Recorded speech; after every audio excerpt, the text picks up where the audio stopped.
Après sa réunion inter-institutionnelle, ou bien le président décide de voyager pour un long voyage, le séjour n'est pas encore connu, l'endroit où il voyage n'est pas encore connu. Le bilan de situation d'Ouvira est revu un peu à la hausse. On parle de 10 personnes qui ont perdu la vie et 16 blessés. Le chef d'état-major de l'armée de la RFC déclare et présente son plan pour le jour à venir. Abonnez-vous, likez, partagez et suivez-nous sur Analysons Congo. Suivez-nous sur Analysons Congo sur Facebook. Suivez-nous sur Analysons Congo sur YouTube. Et ne manquez pas de nous suivre sur Eke News sur TikTok. Alors, la journée d'aujourd'hui, plutôt la journée d'hier, le 8, aujourd'hui nous sommes le 9, elle a été mouvementée, elle a été entourée de beaucoup d'événements. Et les événements qui ont entouré cette journée, elle était tellement nombreuse et colossale. Voici donc, la journée a commencé avec des manifestations pacifiques à Ouvira, qui ont résulté à une perte de vies humaines. Il y a parmi les gens qui ont perdu la vie, il y a 2 enfants. Nous ne pouvons que dire nos condoléances et nous compatissons à toute la population d'Ouvira. Pour ceux qui ne savent pas, le chef d'état-major, ou pas le chef d'état-major, le commandant ou le général Makanaki a demandé à ce que ce soir, le soir d'hier, donc à Ouvira, que personne ne sorte après 18 h. Il a même interdit aux FARDC de faire une patrouille. Et là, nous sommes en train de nous poser la question, est-ce que l'État congolais ou l'État congolais existe encore dans cette partie du territoire ou pas? Mais la réunion du président où il était assis avec les autres a tenu, on nous dit qu'il y avait, les personnes qui étaient conviées à cette réunion, c'était le président lui-même, la première ministre, Madame Judith Tuluka-Suminwa, le président du Parlement qui est Vital Kamerhe, le président du Sénat Samalou Konde, ainsi que le président de la Cour constitutionnelle. Ça laisse à désirer. Je pensais que peut-être on allait élargir, à mettre aussi le commandant, le ministre de la Défense, le ministre de l'Intérieur, le ministre des Affaires étrangères, ainsi que le chef d'état-major, par rapport à la question qui se passe à Ouvira. Mais tout démontre que la question qui se passe à Ouvira n'était pas une priorité. Donc, le Wazalendo, vous êtes en train d'attendre que Félix parle, vous lui envoyez une lettre, il vous zappe. En lingala, on dit Abetibino 12. Il s'en va et celui qui prend le dossier pour lire, c'est Vital Kamerhe, qui lit, qui fait le porte-parole, puisque le porte-parole du gouvernement, il n'est pas là. Le porte-parole du gouvernement, c'est Patrick Mouyaya, et à Genève, en Suisse, où il est en train de demander à ce que l'on puisse reconnaître la question liée à ce qu'on a appelé le génocide congolais. Mais ça serait difficile qu'on reconnaisse le génocide congolais dès lors qu'aujourd'hui, il y a, hier le 8, aujourd'hui nous sommes le 9, il y a eu de morts à Ouvira et personne n'a parlé de ça et personne n'a fait allusion. Le gouvernement central, c'était comme si ça ne la concernait pas, alors qu'il y a même des enfants qui ont perdu la vie et c'est parti comme ça. Bon, nous ne pouvons que comprendre. Mais moi, je suis en train de me poser la question et je suis en train d'analyser et réfléchir. Que cache le comportement de Félix chaque fois qu'il y a un événement important dans le pays, il doit être absent? Est-ce qu'il ne se cache pas derrière un remords où il est en train de se dire « Je ne vais pas rester là inops, je ne vais pas rester là amorphe, je ne vais pas rester là amorphe, regarder les choses se passer et que je n'ai pas les capacités et le moyen d'intervenir. » Est-ce qu'il ne répond pas à un ordre supérieur qui lui dit « Tu dois voir les choses, tu ne pourras pas parler, tu vas te taire.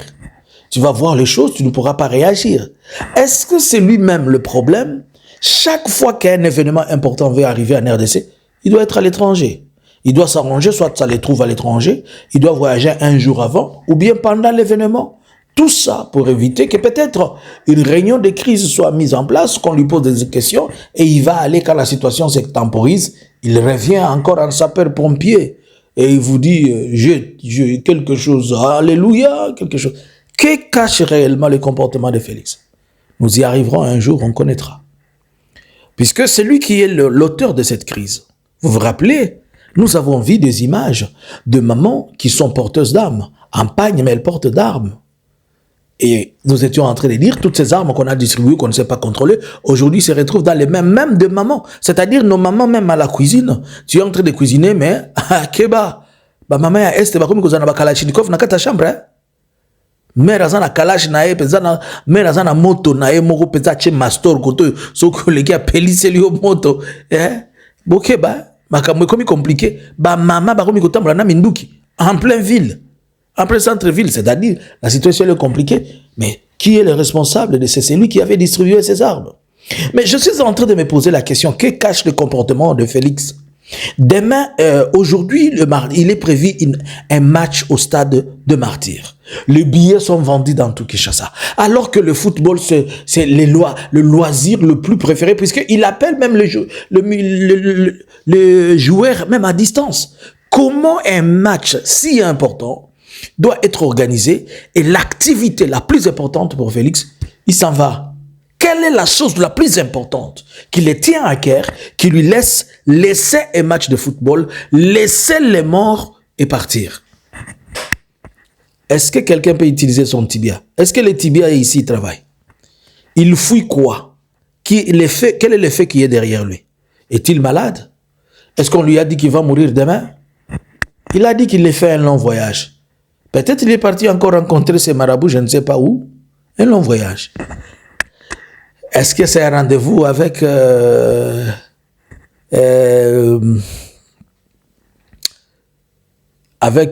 qui? Le président de la Chine? Bon, d'après tout, c'est lui le président. Il a des éléments et des choses importantes à traiter de la République. Mais nous nous posons la question, que cache le comportement de Félix chaque fois en agissant ainsi? N'a-t-il pas reçu un ordre de croiser les bras lorsque les choses se passent? Ou bien, c'est à cause de son incapacité qu'il évite qu'on lui pose des questions? Mais regardons un peu. On nous disait nous étions tous censés et nous savions tous qu'il y avait un conflit entre lui et Vital qui était ouvert. Mais aujourd'hui, il se retrouve sur la même table. C'est Vital qui fait le porte-parole et qui dit que le président suit de très près ce qui se passe à Uvira et une délégation intergouvernementale a été envoyée. Y avait-il pas une autre personne pouvant lire que Caméré? Bon, c'est pas grave, le choix peut tomber sur tout le monde. Mais est-ce qu'ils ont déjà réparé ce qu'ils avaient comme problème? Ou bien c'est nous qui pensons qu'ils ont un problème, mais en réalité, entre eux, il n'y a pas de problème? Que nos tibias se posent un peu de questions. Par contre, la question maintenant que moi je vais poser aux Wazalendo. Ceux qui sont morts à Uvira, ceux qui ont perdu la vie à Uvira, bebali kufa ni batoto ya Uvira. Benye bali baua ya Uvira. Mwe mko na korogana na bandugu yenu ya Uvira. Na mko nasikilizana na benye munakomana navo fasi moya. Me mwenye alibachonganisha iko kule Kinshasa. Amuone kama njo baduru. Mesa moto na waka na kamata njia naenda. Je vous avais dit, Félix a retouté Salmino Mitou, il a retouté Kabino na kata moto wana. Maintenant, il faut rétablir ma responsabilité. Na ça ma responsabilité c'est à quoi établi. Habata Félix ya haiko responsable ata kitu moya. Kama haitakuwa bitakwira, inaweza kuwa makanaki, inaweza angukia sawa ya kutumba, wala quelqu'un ile fuyo, banani bali incite fuyo, benye bali leta ile. Ata leo abakufate, batakufata mpaka mushimu na batakufunga katu. Je vous reviens et je vous pose la question. Les FARDC défendent la République démocratique du Congo. Les Wazalendo défendent la République démocratique du Congo. Celui qui est à la tête de la République démocratique du Congo, c'est Félix. Le même Félix, c'est celui qui a envoyé Gassita. Et vous vous battez, vous vous entretuez entre vous. Et par contre, lui prend son avion, il s'envole. Ni message, ni appel, ni kusemata, Paul le batoto ya Uvira, hakuna. Mutafungulaka bongo siku gani. Tibia zenu zitumike. Je vous avais dit que vous étiez en train de servir l'intérêt d'une personne, pas de la République. Oh, nous sommes des patriotes, nous avons donné nos enfants. Voilà, vous allez maintenant enterrer vos enfants, vous-même.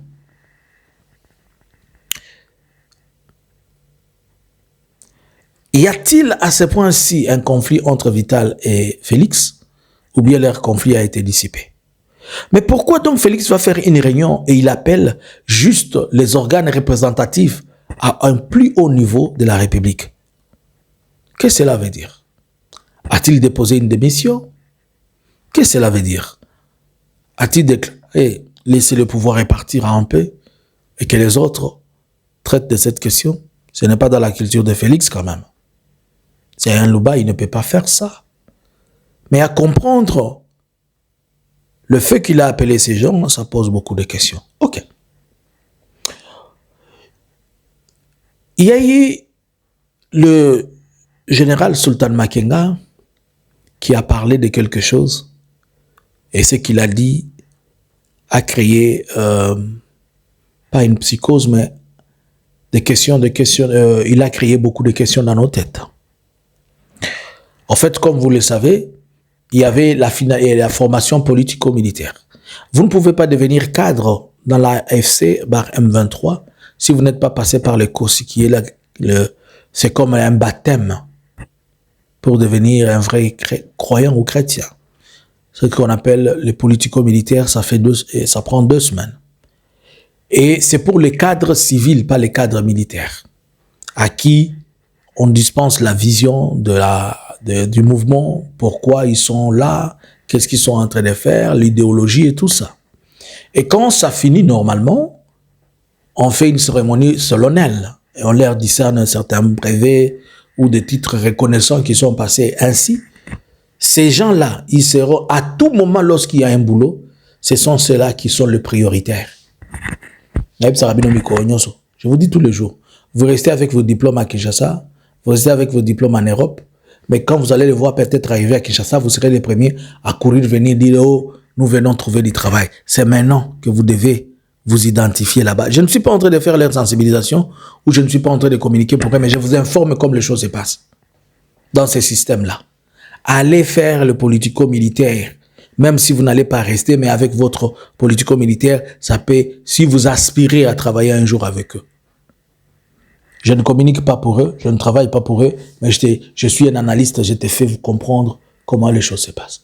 Mais après cela, après cette cérémonie, qui était animée, où nous pouvons dire les deux grands boinas, c'est-à-dire Cordé Nanga et Sultan Makenga étaient là pour quand même dire félicitations aux lauréats et tout ça. Et après que cela est fini, ce que le général Sultan Makenga a dit, c'est ce qui est plus important à nos oreilles. Il dit que la prochaine formation comme celle-ci, nous la ferons et nous aimerions la faire, je dirais, nous la ferons à Kalemi, à Kisangani et à Kindu. 3 grandes villes. Donc prochainement, lorsqu'on va former les cadres politico-militaires, ça ne sera plus pour la province du nord du Sud Kivu, mais ça sera pour la province orientale, ça sera pour la province d'Imaniema et une partie du Katanga. Qu'est-ce que le général voulait nous dire par là? Le général veut seulement nous communiquer que les axes prioritaires pour eux, pour le moment, sont ceux-là. Connaissant ce qu'ils sont, je crois que ces 3 villes ou ces 3 grandes agglomérations arriveront à céder les unes après les autres. Pourquoi je l'ai dit? Puisque Makenga n'est pas du genre, l'AFC n'est pas du genre à dire des choses au hasard. Ce sont des gens qui disent des choses, ils savent pourquoi ils les disent. Ils ne sont pas comme Félix, ils ne sont pas comme les autres. Je ne suis pas en train de les mystifier, mais je vous dis seulement j'ai eu le temps de les étudier et comprendre que quand ils disent quelque chose, c'est que c'est le message qui est déjà passé puisqu'il y a quelque chose. Ils disent ce qu'ils ont déjà fait. Ils ne disent pas ce qu'ils vont faire. Ils disent ce qu'ils ont déjà fait. Donc, dans l'ère chronologie ou bien dans l'ère présent, dans l'ère agenda, Kisangani, Kindu et Kalemi, c'est déjà passé. Ils sont en train de réfléchir à autre chose. Mais quelqu'un va me dire, mais comment vous pouvez dire ça alors que Uvira est là, ils ont fait 6 mois, ils ne sont pas... Non, Uvira, c'est un cas spécial. Pour la simple raison que Uvira renferme beaucoup de ramifications de choses que si même un militaire avéré, vous ne pouvez pas lui demander, un militaire qui est formé, bien formé, d'aller à Uvira maintenant, faire entrer ses troupes, il ne te dira pas. Puisque à Uvira, tu ne sais pas tu vas affronter qui. Au moins, on sait qu'il y a les FARDC. Mais après les FARDC, vous ne savez pas là où vous ne savez pas qui est FDLR et qui ne l'est pas. Vous ne savez pas qui est Mouzalendo et qui ne l'est pas. Vous avez vu des images avec ma maman, avec une arme, non? Vous avez vu des mamans qui ont des armes à Uvira. Maintenant, dis-moi, si tu es un militaire qui entre dans ce contexte-là, tu vas tirer sur quelqu'un, on te dit que tu as tiré sur un civil, alors que les civils avaient une arme. Donc, Uvira devient beaucoup plus diplomatique que militaire. C'est ce que je pense. Pour la simple raison que vous avez vu que le Burundi s'est retiré. Et le Burundi, nous avons fait des analyses et nous avons compris que le Burundi n'aimerait pas se retrouver dans une guerre sale. Ce qui se passe à Uvira. C'est une guerre sale qui peut mouiller et qui peut salir tout le monde. Et le Burundi n'a pas besoin de se salir. Mais le Burundi est venu pour 2 causes qui sont profondes. Pour lui, par exemple, pour sa question de sécurité, ça c'est 1. 2, puisqu'il y a de l'argent en l'air, avec la RDC, il y a de l'argent. Et 3, pour aussi se positionner, puisque pendant que les gens sont en train de faire de bruit, il faut se démontrer que je sais me démarquer pour me protéger. Ainsi donc, si vous avez des pions, vous pouvez assister aux tables pour discuter. Il peut assister à certaines négociations. Qu'est-ce qui ne peut pas nous dire que peut-être ils sont entre garçons, ils peuvent parler et dire des choses. Puisque maintenant, le M23 a tourné, a encerclé Uvira. Bon, la frontière de Burundi est fermée. Si le M23 force et prend Uvira, qu'est-ce qui va se passer avec le Burundi? Va-t-il s'affronter avec le Burundi? Est-ce que le Burundi a besoin d'entrer dans ce conflit? Non, c'est la FARDC qui est là. Mais si la FARDC est là, quand le Burundi va venir, la FARDC aussi va venir. Et si ça tire à partir du Burundi, cela veut dire que le Burundi attaque. Et si le Burundi attaque, est-ce qu'on doit aussi riposter au Burundi? Vous comprenez que ce n'est pas seulement une question de guerre. C'est une question aussi de tibia. Les hommes doivent réfléchir en homme et se poser des questions. Par contre, Kalemi, maintenant que Uvira est cerné là, comment on va faire? Il est possible que... Il y a un petit IA. Il est possible. Je vais vous dire quelque chose. Il est possible que, comme ils sont en train de monter vers les montagnes, ils sont en train d'escalader les montagnes, il est possible qu'ils puissent escalader. Est-ce que vous savez que le mont Mitumba, et le mont Mitumba, toutes ces collines-là qui va vers toutes les chutes de Minembwe, ces collines-là et ces montagnes-là, ils s'interpénètrent jusqu'à Viura. Viura, nous sommes dans la province du Tanganyika. Donc c'est possible que les gens fassent Viura, ils fassent Minembwe, Viura. On laisse toutes ces besoins, ces saletés qu'il y a ici, on les laisse d'abord et ils vont là-bas. Mais c'est trop risqué aussi. Militairement, c'est trop risqué puisque en faisant cela, où est-ce qu'ils vont avoir des bases arrière? En faisant cela, où est-ce qu'ils peuvent se replier? En faisant cela, qui peut les ravitailler? Ce sont les questions. Donc, ils ont peut-être l'air autre calcul qui sont en train de réfléchir en termes d'un débordement pour quelque chose. Puisque ce n'est pas en vain que Makenga va dire il y a Kindu et il y a Kisangani. On ne peut pas aller à Kindu si on n'a pas encore maîtrisé Walikale. Puisqu'il faut maîtriser Walikale et passer par Lubuntu. Est-ce qu'on va aussi laisser Walikale, on va les contourner, alors qu'il y a beaucoup d'éléments qui sont en train de converger vers Walikale? Donc, probablement, Walikale, il va céder, Lubuntu va céder. Mais vous savez, cette expression où on dit toujours que le plus grand général est celui qui gagne une guerre sans pour autant faire la guerre. Est-ce qu'on va gagner la guerre sans faire la guerre? Tout est possible. Est-ce qu'on va faire la guerre pour gagner la guerre? Tout est possible. La province de l'Ituri, elle a beaucoup de désordre. Et dans ce désordre, tout est possible d'arriver. Tout est possible d'arriver. Et n'oubliez pas que pour rentrer à Kisangani, on n'a pas seulement besoin de passer par l'Ituri. Si on est passé par le Walikale et on est passé par Lubutu, on peut s'effrayer un autre chemin. Et n'oubliez pas que on peut aussi, à partir du Grand Nord, il y a toujours d'interpénétration, on fait le débordement, on laisse cette contrée ici, le temps que vous êtes en train de vous battre ici, un autre va là-bas, on peut faire plusieurs choses. Donc il est possible que, comme le général Sultan Makenga l'a annoncé, il est possible que le M23 ouvre plusieurs fronts avec plusieurs débordements pour créer plusieurs paniques et faire tomber ce qu'ils peuvent. Déjà, la FRDC, à Uvira, elle a présenté ses faiblesses. Elle s'est fait imposer par le Wazalendo. Ça démontre aussi que les autres FRDC ont le même comportement. On a vu des jeunes qui sont venus là-bas. Et où sont-ils? J'ai appris que certains Wazalendo ont déployé dans Kamanyola hier. Est-ce qu'ils veulent de leur propre chef aller attaquer et provoquer le M23? On ne sait pas. Alors, dans tout ce que j'étais en train de vous expliquer, j'étais seulement en train de vous montrer que on a à la fois des problèmes militaires et des problèmes sécuritaires. Et par contre, le président qui n'est pas là, peut-être il est parti chercher la solution, comme pour lui, toutes les solutions, ça vient de l'étranger. Après la réunion de Mbeki, peut-être il a reçu un coup de fil, on lui a dit ah, garçon, il faut aller là-bas, là-bas. Bon, peut-être aussi le dans ce lobbying, on ne sait pas. Qu'est-ce qui va maintenant se passer à Uvira? Nous savons aussi qu'il va aussi y avoir une ville morte. Mais je pense que on doit aller à l'étape de décrire et déterminer les responsabilités des gens qui sont à Uvira pour des choses qui se sont passées à Uvira. On doit déterminer qui est responsable de qui et qui fait quoi. Les Bitakwira et les restes, peut-être ils sont impliqués, mais nous ne savons pas comment et jusqu'à quel niveau. Que pensez-vous?